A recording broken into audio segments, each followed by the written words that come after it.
These friends of mine, they are committed, caring parents to a 13-year-old who recently started grade 9 and a 6-year-old who just started in grade 2. Like any family, they have their share of ups and downs, but recently it feels like the challenges are getting the best of them. Life is beginning to feel like an endless to-do list, and the harder they run to accomplish the mission that their endless to-do list assigns to them, the more frustrated and empty they feel.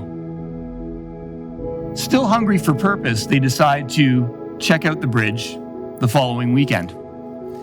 When they enter through the front doors, there's a warm welcome that brings them into this wide open foyer. There's a buzz and a positive energy that can be felt as much as it's heard. And my friends just stand there and they look around for a minute to get their bearings. But because the signage is really clear, they're able to make a quick plan, which of course begins with grabbing a coffee from the hub.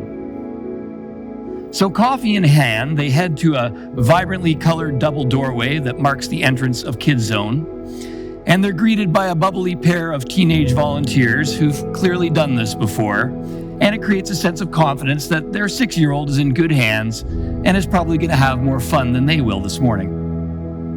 One of the volunteers who help with the registration at Kids Zone walks with them up the stairs to the youth lounge. And after a few minutes of conversation, it's clear that their 13-year-old has found a place and some new friends and a place to hang out, and the parents get the hint that it's time for them to move along. After another refill of coffee at the hub, they head up to the balcony in the main auditorium to find a seat. And as the band kicks off a Sunday morning worship set, the parents comment to each other that this is nothing like they imagined church would be. The space is bright and open, and the people are welcoming and friendly.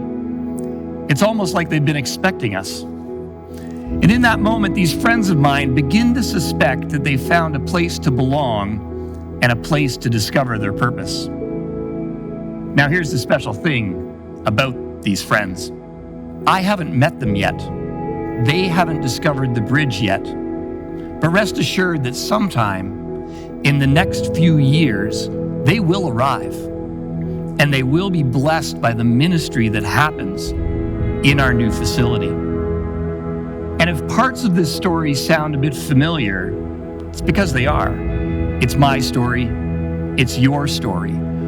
All of us at one point have stepped into the bridge for that first time, seeking purpose. So we're not expanding the facility for ourselves. We're expanding it because we believe that Jesus is the hope of the world. We expand for the benefit of those who are not yet here. It's an expression of how we can live out loving our neighbor as ourselves.